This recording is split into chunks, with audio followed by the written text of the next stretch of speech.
More applications as we look at right triangles, but more specifically now we're going to get to this idea of any triangle.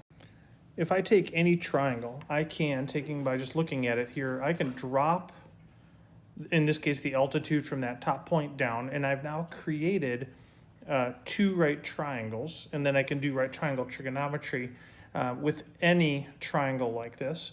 But what we're going to find out is there's some more identities, if you will. But this is called a law, that we have a law of sine and cosine that will allow us to do a lot more work with all of these triangles. So if I start by saying, all right, the side opposite alpha, we'll call that side A. The side opposite beta, we'll call that B. The side opposite gamma, we'll call that C. So we have sides A, B, and C on this triangle. And if I look at one of these, I can start by writing some things down that I recall, such as sine of alpha will equal, when I'm looking at that, oh, and I need to give my altitude a letter, so we'll call it H for height. Sine of alpha opposite over hypotenuse, so that's going to be H over B as one of my things. I can also do sine of beta. Sine of beta is going to be opposite H over hypotenuse A. And then just quick little algebra here. I'm going to have B times sine of alpha equals H. And on the other one, I'll have A times sine of beta equals H. Since they equal the same thing, they equal each other. And I'll have B times sine of alpha equals A times sine of beta. If I divide both sides by A, and I divide both sides by B, right? Whatever you do to one side, you do to the other. A's reduce, B's reduce. I am left with sine alpha over A equals sine beta over B. And if we would do the same process with the other one, I would find out that, and so this gamma over here is the entire angle, gamma. I would find that sine of gamma over C equals all of those as well. So this is the law of sine, and it works once you realize that what we've done here is that we no longer have this height included on any of my equations. I'm actually just talking about sine of beta over B, sine of alpha over A, sine of gamma over C. All make equal ratios. So if I have an angle and a side opposite an angle, I can start finding other values in other triangles. So if we take a look at this, if I have a triangle that has one side of 12 and the angle opposite is 85 degrees, so the first thing I want to do is draw a triangle that I think this might work for. Draw myself a triangle there. And if I say the side of 12, so pick one of those sides to be 12 and one of them to be 85 degrees. All right. And if one other side is 9, and as always in this, assume with your sketches that it's not drawn to complete scale. And you'll see why in a minute that's important. It says find the remaining side lengths. So I'm going to call this alpha. I'll call this beta. I'll call this side B. And then I can start using the law of sines to solve for this. So I have the sine of 85 degrees divided by 12, because it's the angle on the side opposite the angle, is equal to sine of alpha over 9, because again, alpha is over 9. So 9 times sine of 85 degrees, that's a times, over 12 equals sine of alpha. Need to find alpha, so I take the inverse sine. So inverse sine of all of this, 9 times sine of 85 degrees over 12 is equal to alpha. I find that when I plug that into my calculator, I get that that alpha equals 48.3438. 3438. All right, alpha. Now what I want you to do is there is, so sine is positive, right? So the sine of whatever this, it gets this angle. I found that sine is positive. There are two angles where sine is positive. If you think of your unit circle, first quadrant and third quadrant. What I'm going to have you do is there is a assignment related to this video. Watch the assignment, and then you got to go back and answer some questions in the video. So one of the questions will be knowing how symmetry works and knowing how this is. Find the other angle that alpha could be based on symmetry of the sine. Sine is your y coordinate in a unit circle. Find the other angle to the nearest, we'll say the nearest hundredth, for what alpha could be. All right, and then the second question will be knowing what you know about triangles, explain how you know that this is the alpha that we're going to use in this triangle and why we can't use the other alpha. So now that I know this alpha, I can say, all right, I got my triangle. Back to the problem here, 180 degrees in a triangle minus 85 degrees minus 48.3438 will give me beta. So my beta is 46, beta is 46.6562. And then with that information, I can find my third side. Sine of beta, 46.6562 over side length B equals sine of 85 over side length 12. Again, at this point, you're just doing some algebra. We find that B equals 8.7603. People always wonder, how much should I round? Generally speaking, I just try not to round hardly ever as we're working through this. So there's a quick little example of using sine, law of sines. Law of sines is what this is called. Law of sines.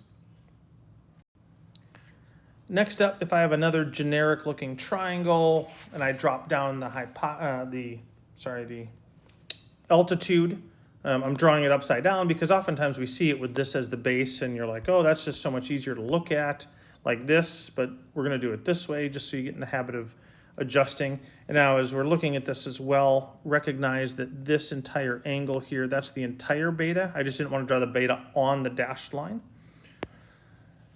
So we start going at this, and here we're going to do it not with sine, but we're going to do it with cosine. So what I'm going to start with is I'm going to say, all right, cosine of angle alpha is equal to, I need to draw my height in there again, so this height will be h, will be x adjacent over hypotenuse c when I'm looking at just this small triangle here. All right. I also have, so that means c times cosine of alpha equals x. And then I can use the Pythagorean theorem for the triangle over here. And I'm going to have b minus x squared plus h squared equals a squared. Again, leg squared times leg squared equals hypotenuse squared.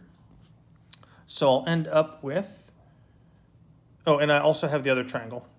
X squared plus h squared equals c squared.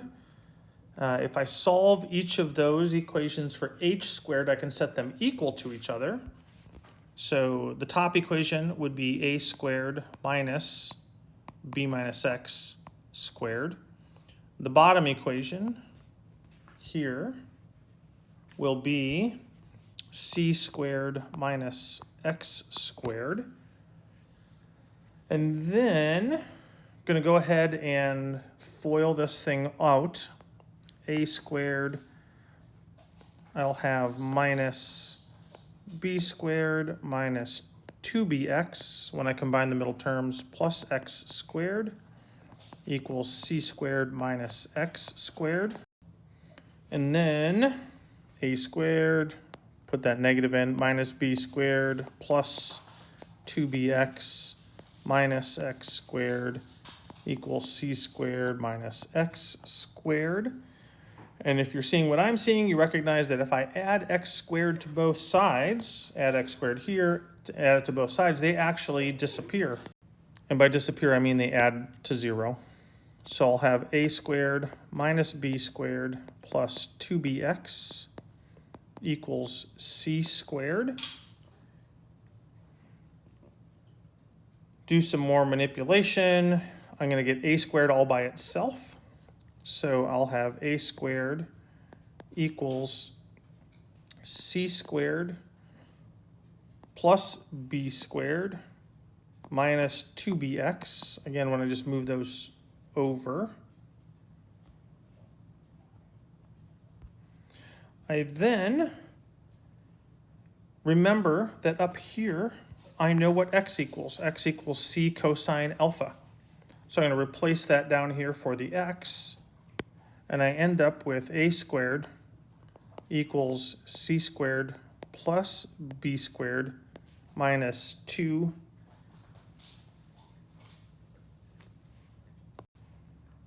b times, and then I'm just replacing this whole thing for x, so it's going to be c cosine theta, c cosine, or in this case, alpha.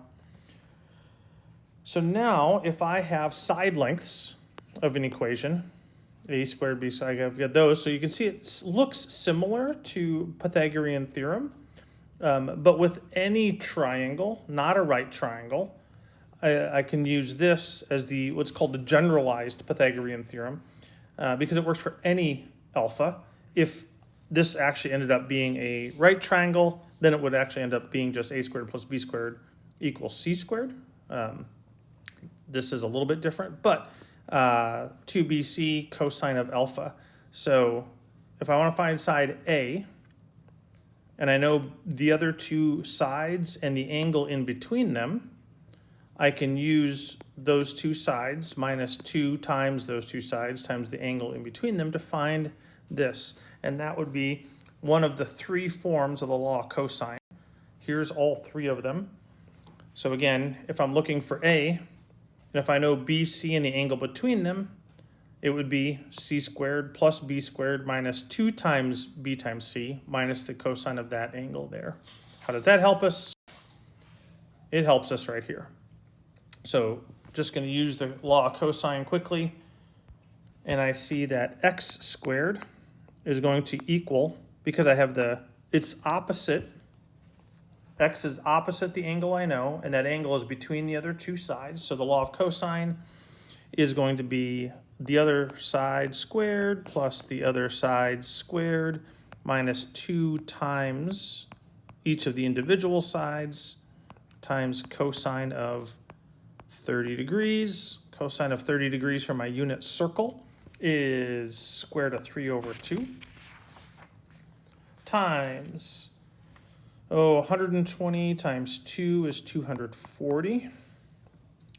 And that's being subtracted. I'll have 144 plus 100 minus that equals x squared.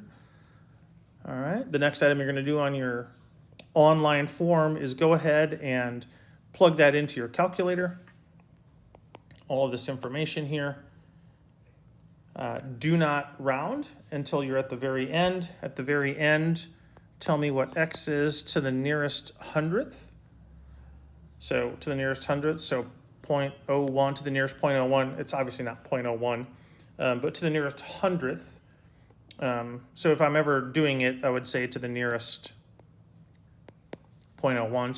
So when I say that online on a quiz or a online homework, something along those lines, when I say to the nearest 0.01, I mean to the nearest hundredth as you're going through that. So again, don't round until you get to the very end. Put your answer in to that spot. And then finally, we get to an application of this. So to measure the height of a hill, a woman measures the angle of elevation to the top of the hill to be 24 degrees. So the minute I start seeing this, I'm always thinking, draw a picture, here's my hill. I'm not good at drawing hills. I'll just say here's the top of the hill. All right, and the top of the hill will be a 90-degree angle, which is nice. Maybe that'll help me. And it says she measures the angle to the top of the hill to be 24 degrees. So I'll draw my picture in here, and this is 24 degrees. She then moves back 300 feet. So she's going to move back to here, which is 300 feet. And then she says that the angle there is 23 degrees.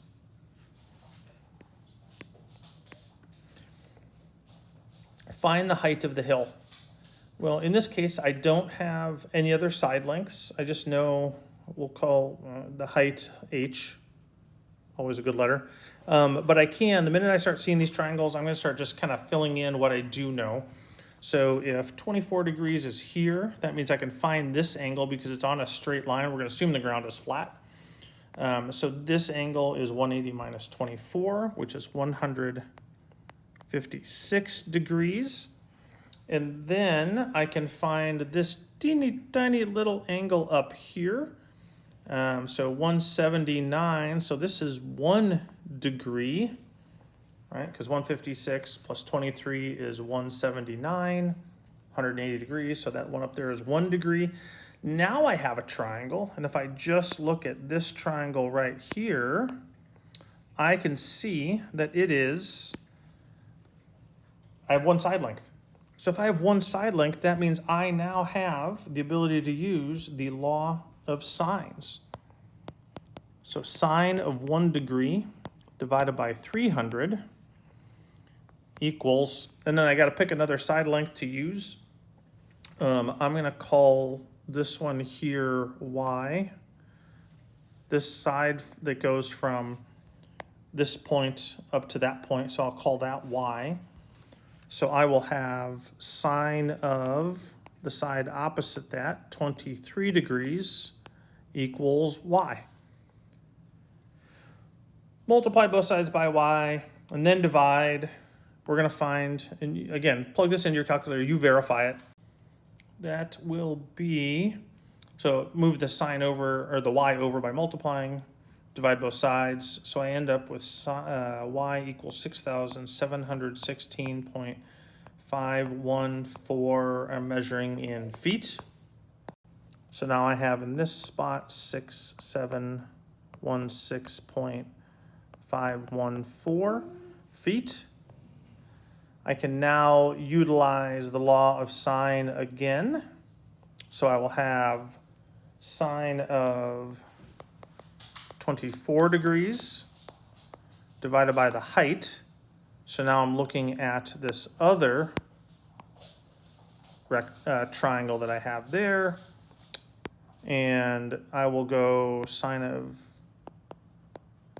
90 degrees divided by 6,716.514. Lucky for you, you know that the sine of 90 degrees is 1. So I will, again, algebra here, you can be thinking cross multiply and divide or something like that. But we're going to have h equals, we're going to have sine of 24 degrees divided by 6, 7, excuse me, not divided by, we're multiplying, times 6,716.514, yielding a height of 2731.85 feet. All right. That is utilizing a little bit of the law. So sine there, I didn't use the law of cosine on this one. There will be other problems in the assignments that you can do for the check your understanding. As always, do the check your understanding problems. Fill out the form, the online quiz thing for this, and enjoy your Friday.